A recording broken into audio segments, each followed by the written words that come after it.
Hey everyone, just a reminder before we jump into today's episode that ConnectiCube is going to be happening February 14th and 15th next year, 2026. Going to be located right outside of Hartford, Connecticut, Pack Rat Gaming. Going to be featuring a lot of great local cubes, as well as a guest cube from Judge Bones. The Discord link is going to be in the description of the episode, and definitely hope you can make it out. Enjoy.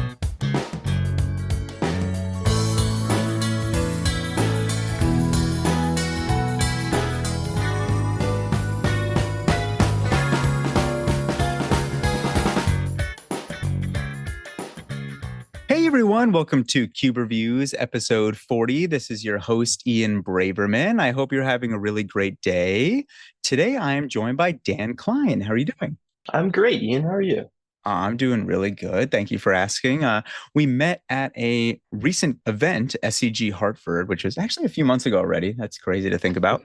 And we did a bunch of cubing there. We did my Rakdos cube, which was a lot of fun. You were telling me about how you had dreams about Shadow Grange Archfiend after we Oh drafted yeah. it. Yep. Turn two Inti, turn three Madness, the Archfiend. That's how you do it.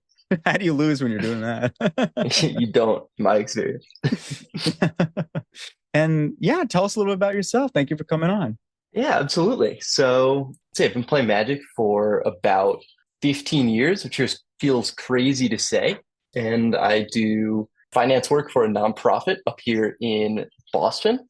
And I've been a cube addict for about 5 years now.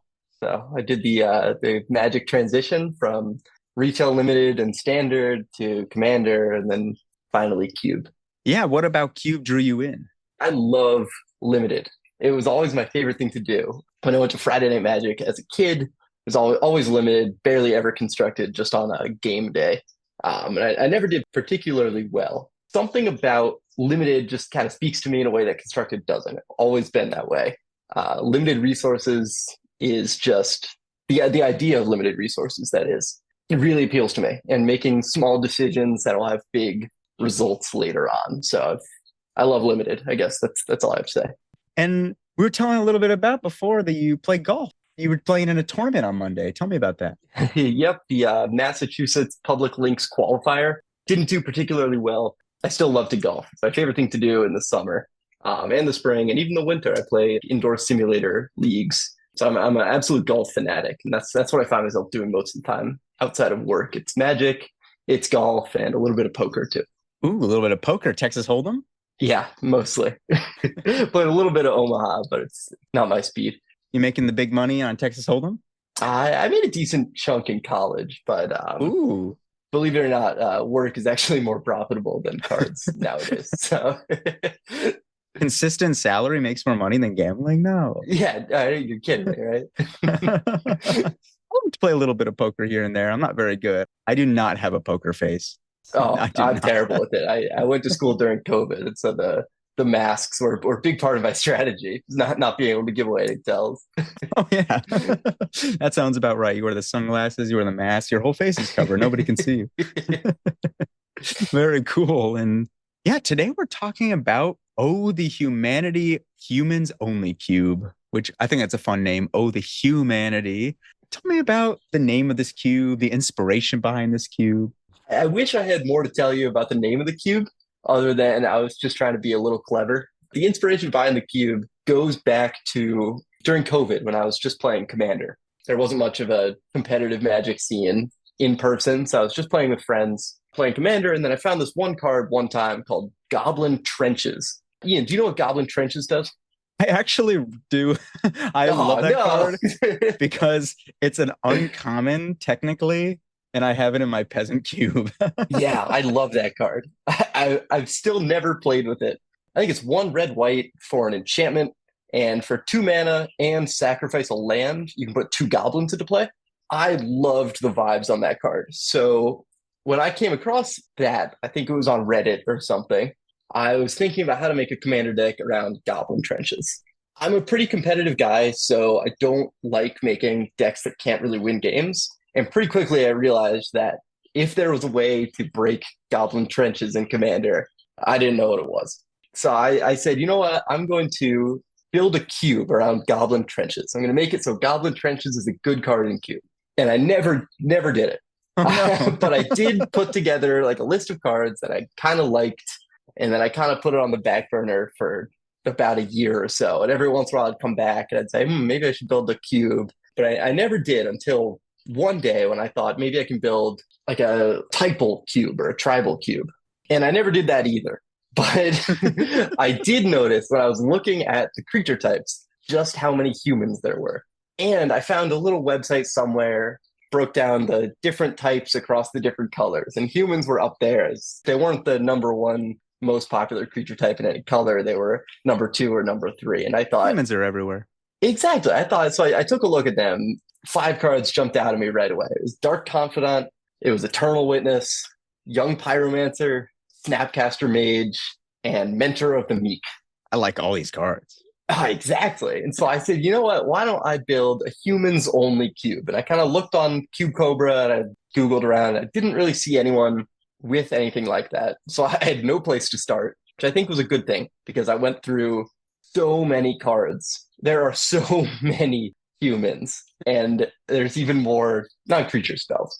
And eventually I settled on a humans only combat cube where combat tricks were like hidden information. I kind of brought my love of poker into it. Hidden information, bluffing, deciding when to kind of go all in, when to use your combat tricks if you didn't have lethal, but to set up a lethal turn later.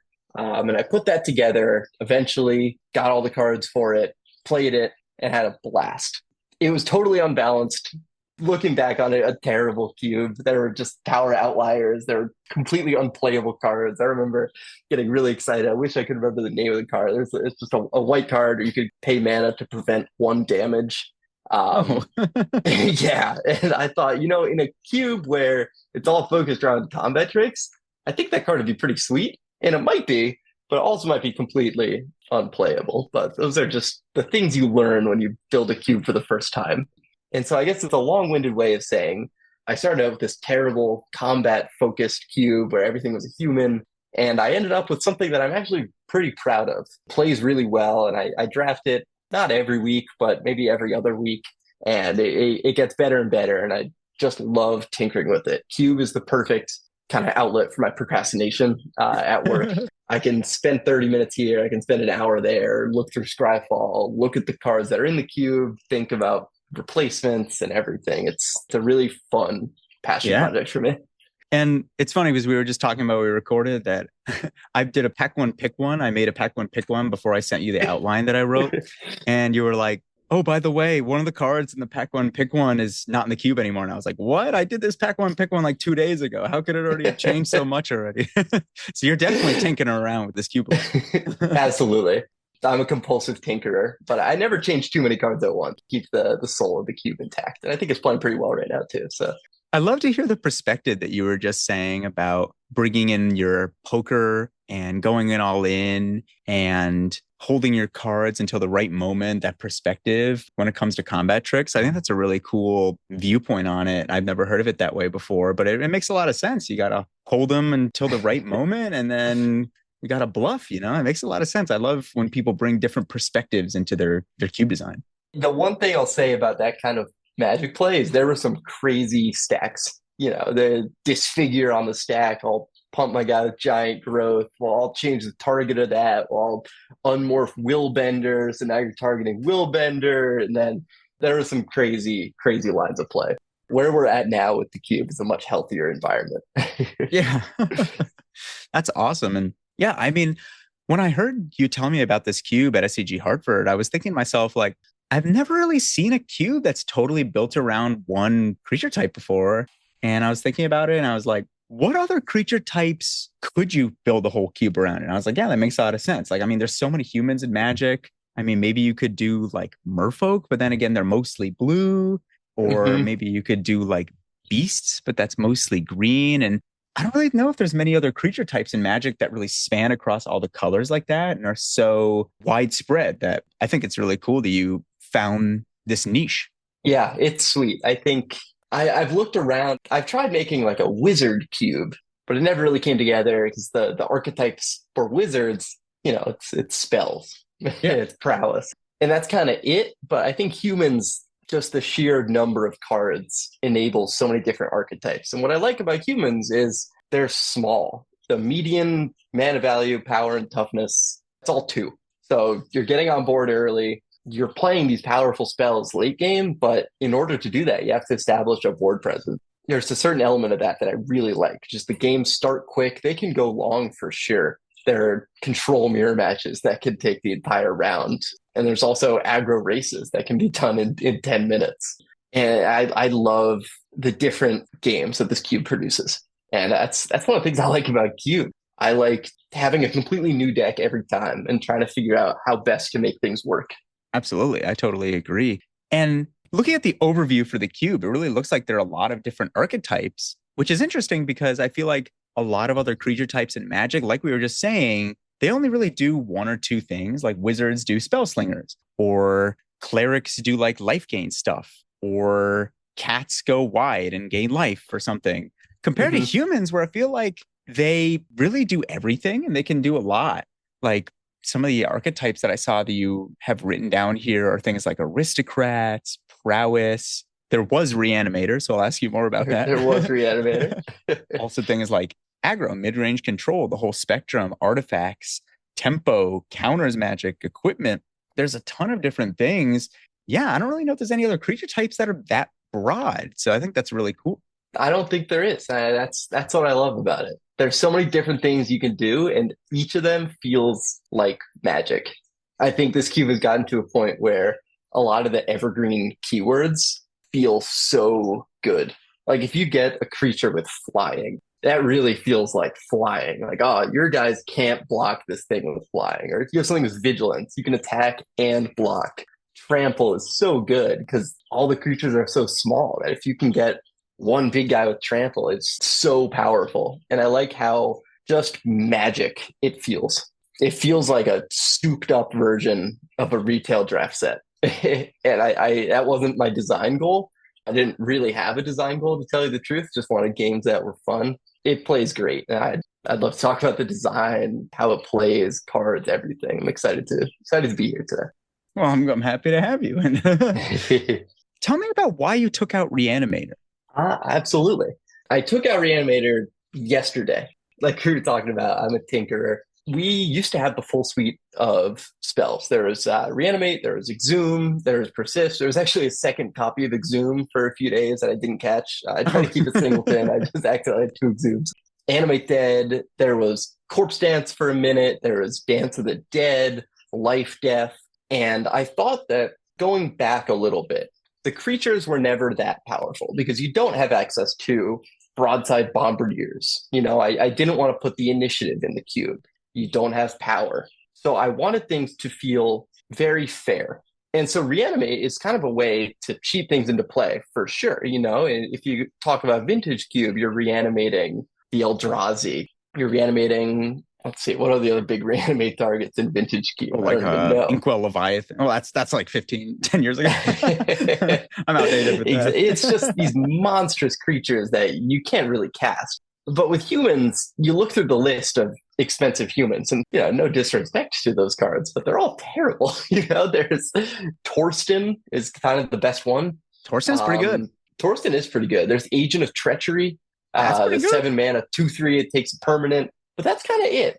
And there's no Worldspine Worm. There's no Eldrazi. So it kind of was such a parasitic way of, first you had to get the guy in the graveyard, which is not that easy. I don't run Entomb. I don't run any of the tutors. So you kind of had to Faithful Fluting into it, or you had to kind of surveil it. You kind of have to work to discard things. And I like that. I like having to take your pieces and really make them work. I like how this cube rewards you for putting cards together, thinking outside the box a little bit.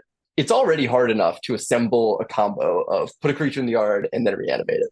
Reanimate itself is, I guess, a good one to talk about because the effect is 1 mana, you put a creature into play and you lose life equal to its mana value.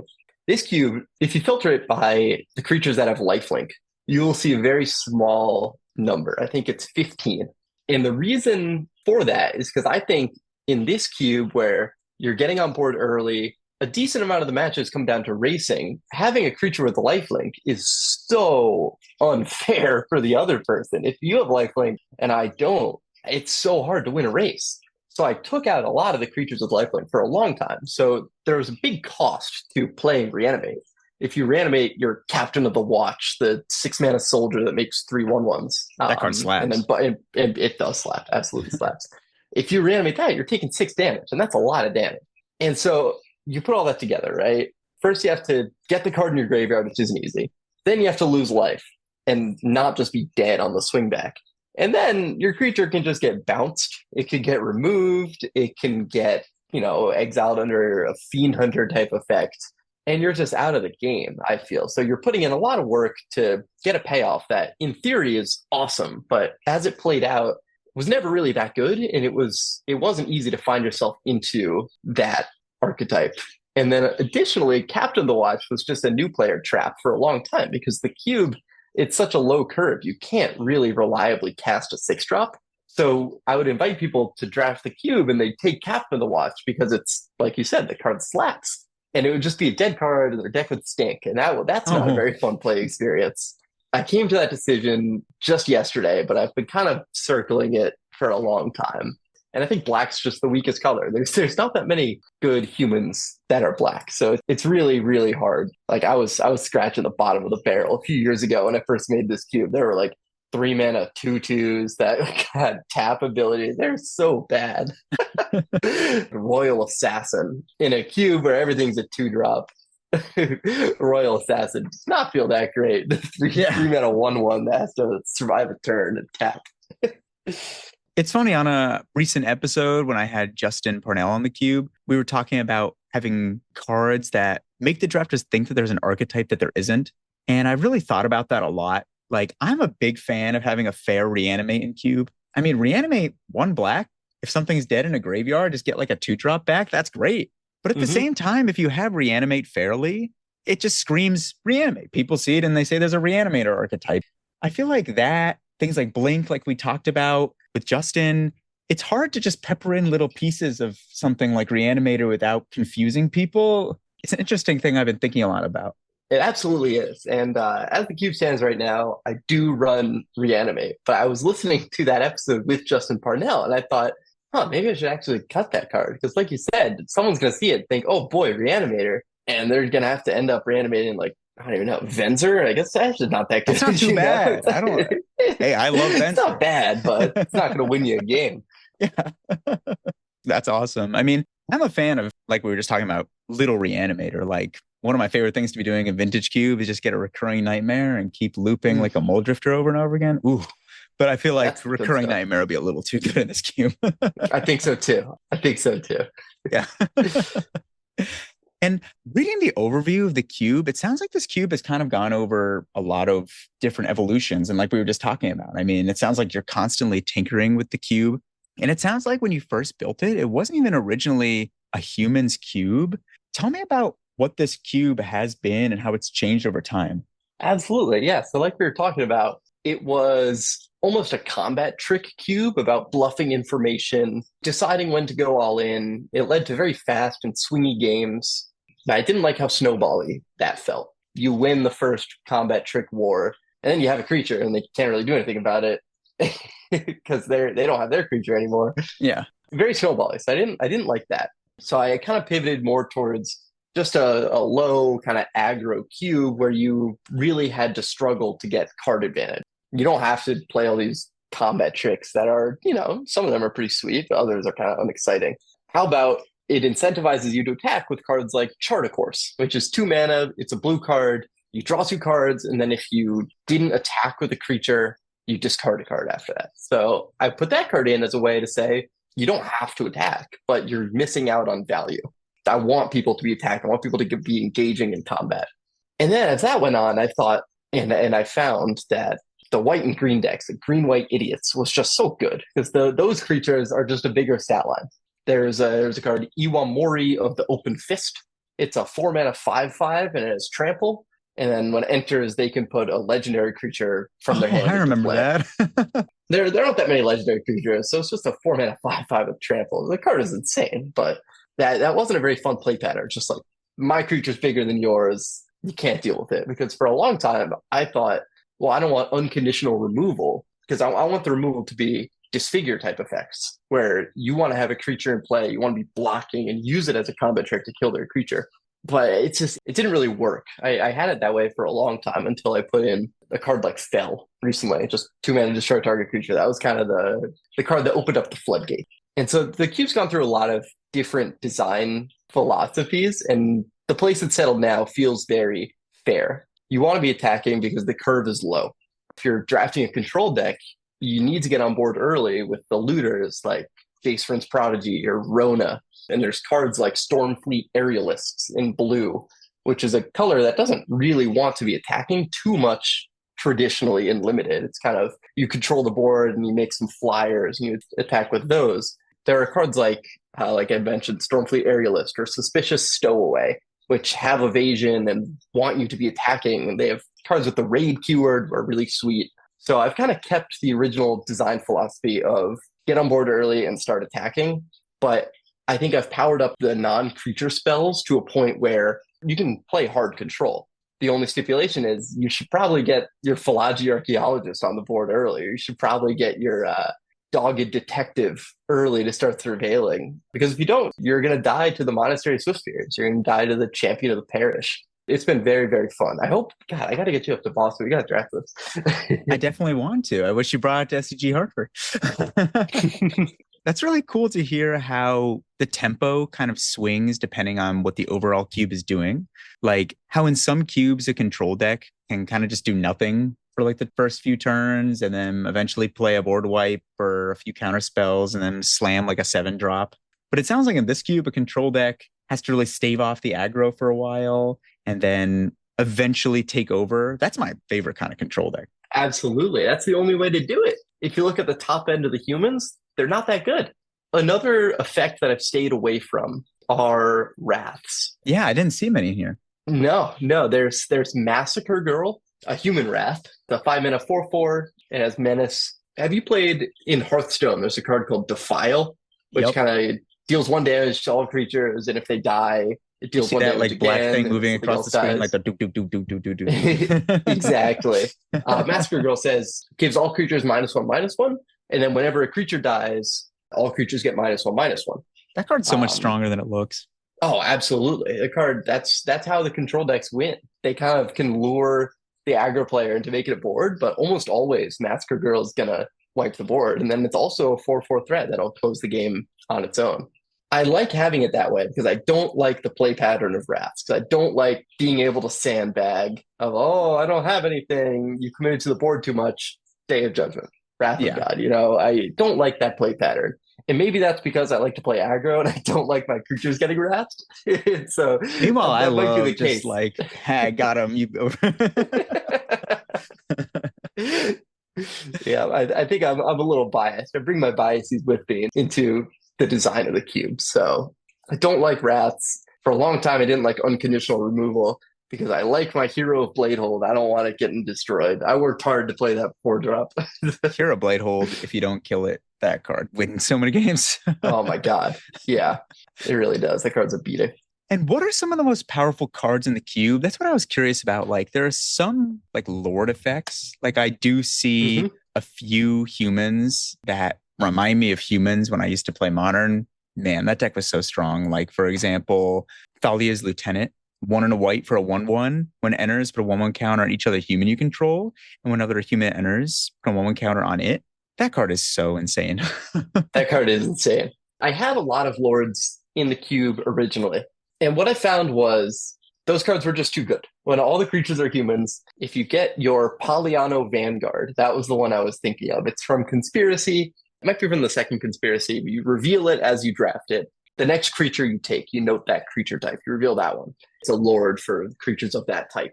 So obviously you name human in this cube because they're all humans. I wonder what you name. We can get to. Exactly. That card is just too good. And it led to swingy board states of, I got my Lord, my creatures are bigger than yours, and they kind of always will be. So that's not a very fun play pattern to me. So I actually ended up cutting almost all the Lords, except for Thalia's Lieutenant, because I think that card, A, is sweet, and B, if you kind of zoom out, it's really what you'd expect from the humans cube. So I've tried not to stay too far away from what people expect. But what's interesting is as the cubes change, I think the Lords if I put them back in today, they would not be too strong. But it kind of goes towards a play pattern that I don't like, which is just make my creatures bigger than yours, kind of passively, and then attack. I like making players work for it. Yeah. But that goes in different ways also. There was a card called Hamlet Captain, which was in the cube for a long time. It's 1 and a green for a 2/2. And whenever it attacks or blocks, all your humans get +1/+1 until end of turn. Card seems sweet, right? In the humans cube, it buffs your whole board. It didn't turn out that way because as a 2-drop, it doesn't impact the board too much. You have to play it with ideally more than one creature, but with one creature, it's fine. And then it has to attack or block just to give your other humans +1/+1. You kind of had to work for it. It was just a one-time effect. And it has to survive for almost a full turn before it can really do what it wants to do. And that deck just isn't that strong. Like playing humans on curve with no synergy with each other, that's, I think, the biggest new player trap in the cube, except for maybe taking that one reanimate that we talked about earlier. But yeah, green-white, we call it green-white idiots. That was the best deck for a long time in the cube. And then I made changes to the non-creature spells and made them better to kind of put different dimensions on how players draft and how they build decks. And now just playing your green and white creatures without any synergy, you get rolled because the decks need synergy. And that's one of the things I really like about the cube is you have to kind of draft with a purpose. And the humans are good. There's not a card in here that I think is a bad card, but they get so much better when you combine them with other cards. And the little synergies just make it go crazy. Like Bitter Blossom and Mentor of the Meek, just being able to draw an extra card every turn. That's so good in a cube where you don't have power and you don't have the super busted card advantage spells. Yeah, that's really interesting what you were saying about like the expectations for players going in. Like Thalia's Lieutenant is just such an iconic human card. It basically is what created modern humans. And I wanted to ask you about a few cards that I don't see in the list. And I was curious about if you've considered running them, if you've run them in the past. Like, for example, when I think of humans, I think of Aether Vial. That card is just the humans card to me. Aether Vial was not in the cube for a long, long time. My design philosophy was I wanted to make people work to get their value. And Aether Vial, it's such a good card that it doesn't ask that much of you. Really, all it asks is, can you remember the upkeep trigger? Yeah. I read your overview and I thought, I think now's a good time to try Aether Vial. So thanks to you, Aether Vial is now in the queue, but I think it makes a lot of sense because, like you said, it's the expectations of people. They talking want about you tinkering so much. I didn't even see that it was added since. Let's see. I also added in the 2-mana Thalia, Guardian of Thraben. I really like that card. That's an iconic humans card. So I put that one in too. And the other one I saw you mention was Collected Company. What does the text on Collected Company do again? Oh, I love Collected Company. Oh, it's 3 and a green, instant. Look at the top 6 cards of your library. You can put 2 creatures that cost 3 or less among them on the battlefield. There's nothing better than a good Collected Company. There's not. But in the humans cube, the top 6, 2 of them have to be creatures. So reliably, a third of your deck has to be creatures. That's what? 14, 15 creatures? That's a lot. They all have to be mana value 3 or less, but you don't want too many 1-drops in there. So I think Collected Company is an interesting case of a card that you would think would be powerful, and the decks that make it the most powerful are kind of those green-white idiots decks, where you kind of have a bunch of creatures that don't really go too well together in most cases, and you get your Collected Company. And I mean, I've cast that card before, and if you don't get 2 creatures, it really feels bad. Yeah. And for it to be a 4-mana instant, first of all, if you're playing a creature-heavy deck and you leave 3 and a green up, it's pretty easy to spot. And then you have to hit 2 creatures off of it. So it asks a decent amount of you, and I think ended up just not being powerful enough. It was in the cube for a long time. It went out probably less than a year ago. It just wasn't winning games. There was something missing from the constructed humans decks to this limited environment. I wish I was a better Magic player and could tell you exactly what that is. I think it boils down to just not the space for Collected Company as much as I wish it was, because that card is sweet. I think you need to try Collected Company into Reflector Mage again. That's all I can say. I might actually. And are there any cards that were just like so powerful in this cube for it being a humans cube that you just couldn't include them? Absolutely. The one that I always come back to is Horn of Gondor. It's a 3 mana legendary artifact. When it enters, you make a 1/1 human soldier token. And for 3 mana and tap, you create X 1/1 human soldiers, where X is the number of humans you control. Oh, yeah. So that card got completely out of hand so quickly. It was just the best card in every deck. Colorless card. Gives you a 1/1 for free. You just keep doubling your humans. It was so good. We played it for, I think, 2 drafts. I actually passed it. I don't know what I was thinking. It was like pack 2. I was like, oh, I think I need this like lightning bolt. Lightning bolt's a good card, but it's definitely not. Lightning bolt. That's what I thought. No, then I just got rolled by Horn of Gondor. I was like, all right, that's enough. This card's ridiculous. So that's the one I always come back to. And a lot of the human synergy cards, I never really gave a chance to because I thought, oh, well, this card's just ridiculous. There's one human that gives other humans you control protection from creatures from The Walking Dead. There's Rick, Steadfast Leader. Gives your humans +2/+2 and a couple of keywords. That card is just obviously going to be too good. So it's interesting. I kind of had to, in the humans only cube, there aren't that many cards that benefit having too many humans. There was a card called Human Frailty at one point. It's 1 black for an instant that says destroy target human. That card's just too good. It's just 1 mana instant destroy target creature. That card's ridiculous.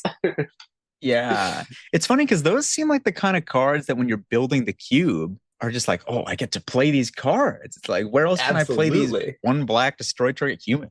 It turns out it's just way too good. Yeah, you get your Hero of Bladehold killed for 1 mana once. Maybe I shouldn't be playing Hero of Bladehold. I don't want to live in a world where Hero of Bladehold's not a good 4-drop.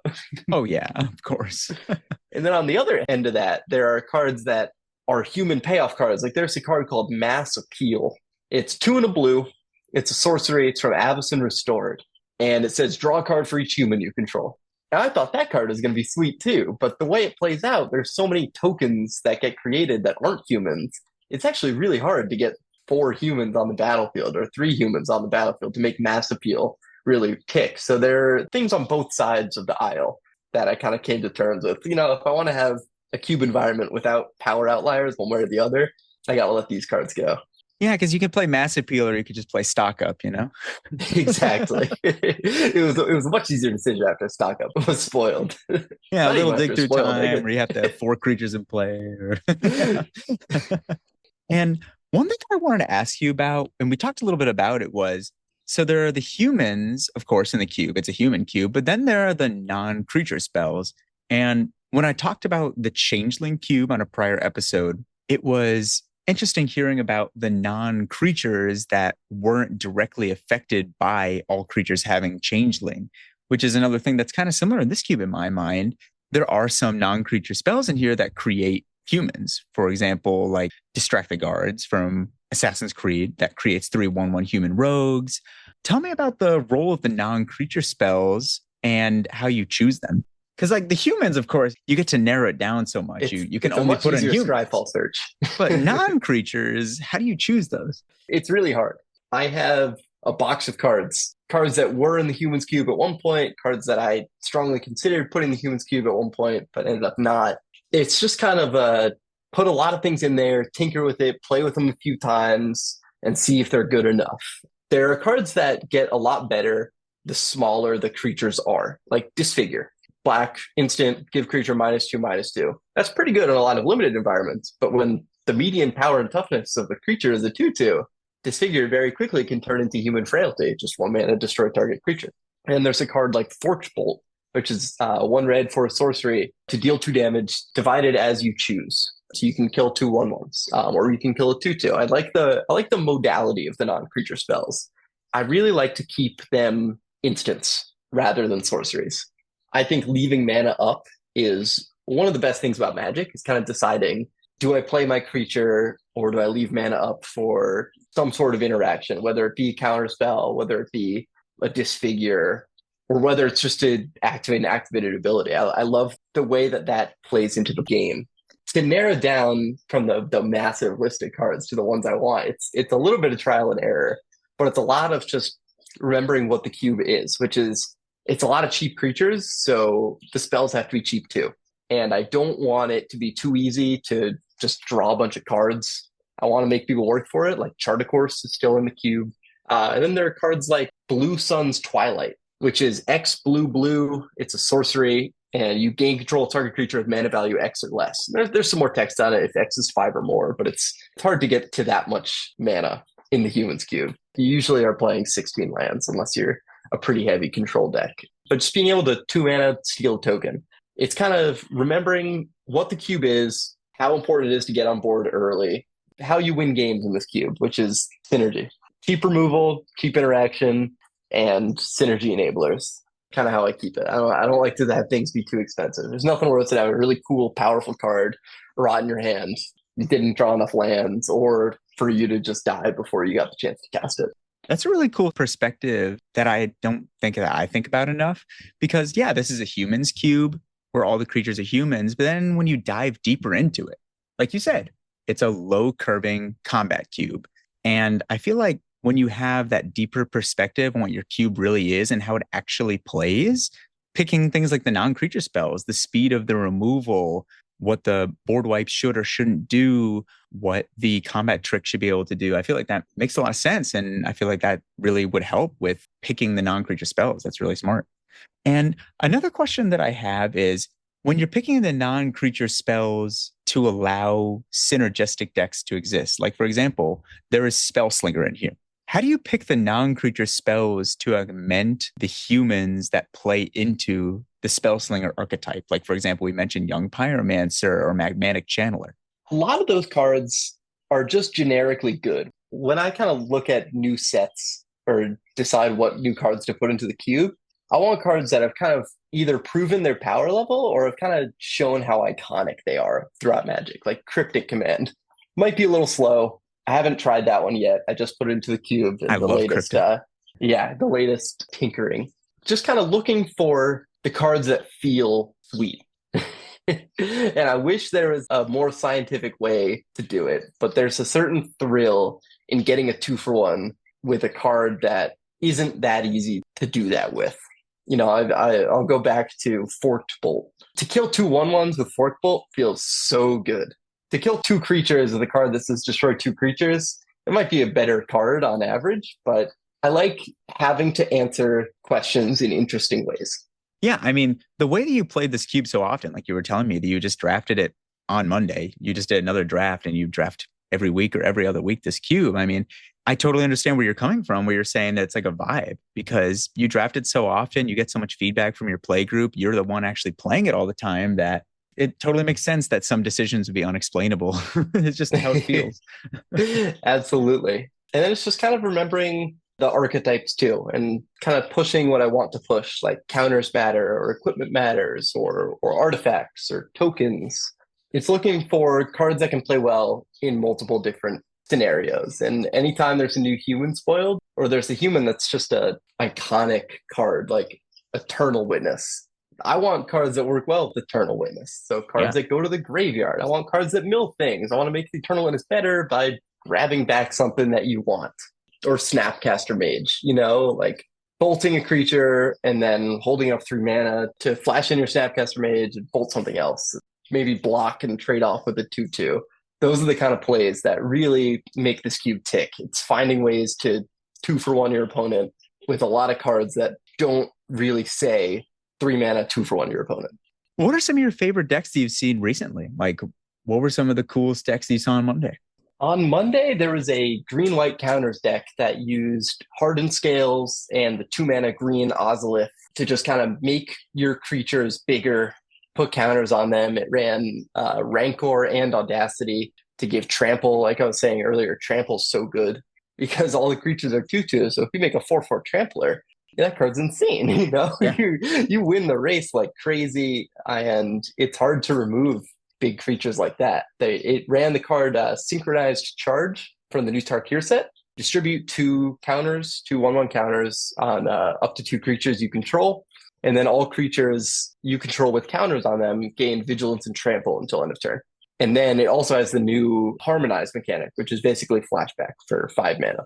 I was able to have Hardened Scales out, play Warden of the Inner Sky, which is a 1-mana human. It's a 1/2. There's a way to put counters on it by tapping 3 creatures to put a 1/1 counter on them. But with Hardened Scales out, I just target it with Synchronized Charge. So it had three counters on it, and it has the ability, if it has three counters on it, it has flying and vigilance. So I was just able to make a big body with flying really quickly and win the race pretty easily. And then there were cards like Snakeskin Veil, green instant for 1 mana that gives a creature hexproof and it gives it a 1/1 counter. And then removal like Portable Hole, which again speaks to just cheap, efficient removal that's good at interacting with cheap creatures. 1 white for an artifact, and it Oblivion Rings a creature with mana value 2 or less. Yeah, that deck sounds sweet. I love a counters deck. Counters was really hard to make work because a lot of the humans in green that give counters are terrible. There's like a 2 mana 1/1s that give a counter to something. There's 3 mana 1/1s that can distribute counters. There's just a lot of really inefficient creatures. And that's kind of the biggest roadblock I've run into designing this cube is sometimes the thing you want to do just doesn't have the creatures to support it. Like Luminarch Aspirant's pretty good. Oh, Luminarch Aspirant is pretty good, but someone else snaps up the Luminarch Aspirant. Well, I guess in this case you could play Siege Veteran. That's kind of a 3 mana Luminarch Aspirant, but it's not the same. Not the same. And tell me about the non-human tokens that get made in this cube. I wish they were all humans. I'll say that much. But when you're finding spells to make the prowess deck work, for a long time, I didn't want to put in a card like Hordling Outburst, which is a 3 mana red card that just makes 3 goblins. It's not really a humans card at all. It's a goblins card. But there just aren't that many cards that do what Hordling Outburst does. And that's what makes it so good. And it's kind of an iconic Magic card too, in a way that Dragon Fodder isn't. So to answer your question, I would say I wish every creature token in this cube was a human. But unfortunately, that's just not the world we live in. And you kind of have to make do with what you have. And I love playing Hordling Outburst. If you have kind of a prowess deck or a red spells deck or an aristocrats deck, you don't want to be playing these cards that just feel terrible and aren't good enough against the normal rules of Magic, which is play an early creature, play another creature, start attacking. You know, there's a certain clock that's always ticking in a limited environment like this one. And so if you kind of get too cute and try to stick too closely to your restriction, I think it's very easy to get lost in the sauce and kind of forget what the purpose of the cube is, which is to create fun and interesting games using a restrictive card pool. You sometimes have to open that up and play a card like Hordling Outburst or play a card like Lingering Souls that isn't a humans card at all, but enables other humans to do what they do best, like Young Pyromancer or Mentor of the Meek, cards like that. Yeah, it goes back to what we were saying earlier. I feel like while this is a humans cube and that's the main draw and the main design around it, you still got to make a functional cube. Absolutely. And let's jump into a pack one, pick one. I'll read it off here. We got Lingering Souls, we were just talking about. Great card. 2 and a white. You get 2 1/1 white Spirits of Flying, and you can flash back 1 black. Classic. We got Disfigure, black instant. Give a creature -2/2. Knight's Whisper with the Squidward art. 1 and a black, draw 2, you lose 2. We got Pylon, 3 and a black, Convoke, and destroy target creature, Planeswalker, Surveil 2. In a humans and tokens and creature focus cube, Pylon seems great. We got Sigardian Paladin, 2 green white, 4/4. As long as you put 1 or more 1/1 counters on a creature this turn, it gets trample and lifelink. And you can also pay 1 green white, target creature control with a 1/1 counter against trample and lifelink. And I guess I should say all the creatures I'm going to say are humans. And then we have Chainsaw, 1 in a red, artifact equipment. When it enters, deal 3 to a target creature. Creature dies, put a rev counter on it. Equip 3, and creature gets +X/+O, where X is the number of counters. Ranger Captive Eos. Ooh, this card's good. 1 white, 3/3. When it enters, search your deck for a creature that costs 1, put in your hand, or less. And you can sack it. Your opponents can't cast non-creature spells this turn. Hardened Scales. If 1 or more 1/1 counter will be placed on a creature control, that means you're placed +1. Green enchantment. Falafel Archaeologist, I like to say. Falahi Archaeologist. 1 in a blue. 0/3. When it enters, you mill 3 cards, and you put a non-creature, non-land in your hand. Otherwise, put a counter on it. No More Lies. Counter target spell unless the controller pays 3 and exile it. Mana leak, but white and a blue. Jadar, Goo Collar of Nephalia. 1 in a black. 1/1. The end step. If you control no creatures with Decayed, you get a 2/2 zombie with Decayed. Augur of Autumn. 1 green, 2/3. Look at the top card of your library in time. You can play lands from the top. And if you have Coven, you can cast creatures from the top. And then Murderous Cut, 4 black, Delve, destroy target creature, instant. Lightning Bolt, of course, 3 to any target, red instant. And then Breeding Pool, blue-green Shockland. What do you think of this pack? This pack is juiced. I think there's a lot of cards that I would be very happy first picking in almost every other pack. I think those cards would be Lingering Souls. Just being able to make 4 flyers is really effective. Chainsaw is really good. 2 mana, just kill a creature. And then it's also equipment that keeps growing and can turn any one of your humans into a big threat. Ranger Captain of Eos, like you said, that's a strong card. I wouldn't first pick Ranger because I think in this cube, it's very important to get on board early. And so the same thing goes with Lingering Souls. I would stay away from that as a first pick because I think it's very easy to focus too much on the powerful effects that don't keep you alive in the short term. And that's not to say this cube is lightning fast, because it isn't. Cards like Murderous Cut are very, very good. If I was to choose a card from this pack, I think it would be Lightning Bolt, because it's just so good. Cheap, red, deal 3. That kills a lot of things. That's one of the best cards in the cube. If Lightning Bolt wasn't here and that was replaced with like a fixing land or something, I think you can make a case for a lot of cards, but I would pick Chainsaw. Absolutely. I just picked up 3 Chainsaws to put them in my cubes. I feel like it's a card I kind of overlooked or didn't really appreciate at first. But now that I'm looking at it more and I like saw it in a binder, my game store I go to, Games IRL in Avon, I was like, this card's sweet. I got to put it in more cubes. It plays really, really well. Dealing 3 to something, in most cases, just kills any creature. And then any creature you play just gets bigger and bigger and bigger. That card is sweet. You got to play with it more. It's so powerful. It feels really good too. I agree. Lightning Bolt is probably the pick, but I also kind of really want to take Hardened Scales. Oh, absolutely. It's just such a card that puts you in a direction. And you can probably wheel the Sigardian Paladin. I feel like that's a card that probably will wheel. Absolutely. It's a 4-drop, green-white. But if Lightning Bolt wasn't there, I think I'd probably take Hardened Scales because it just sounds fun to go all in on that. I love counters decks. Yeah, there's a lot of good creatures. Like you said, Luminarch Aspirant, Thalia's Lieutenant, even in red, Inti. Inti puts counters. In blue, there's a card called Ingenious Prodigy. It's X and a blue for an 0-1. It enters with X counters. At the beginning of your upkeep, you can remove a counter from it and draw an extra card. That card with Hardened Scales, that's a combo right there, too. Or combo. There's a lot of cool things you can do with counters in this cube. I think taking Hardened Scales, you take it early, nobody knows you have it, you can start snapping up those counters cards pretty late. Yeah. Hardened Scales into Luminarch Aspirant seems hardest to beat. It really does. Well, listeners, definitely let us know what you would pick. Definitely seems like a pack with a lot of directions to go. And what you would pick as your second pick if you're just thinking, of course, I'm going to take Lightning Bolt or something. And Dan, thank you so much for coming on. It's been great talking with you again. Anything you want to say before we wrap up here? No, thank you so much for having me on your show. I can't wait to listen to any and all episodes coming out next. Really, thank you so much. Love what you're doing. Great to get more Cube podcasts in the space. So thank you so much for 2 reasons. Oh, yeah, of course. And everyone, please like, subscribe, follow. I would appreciate it. Thank you so much and have a great day.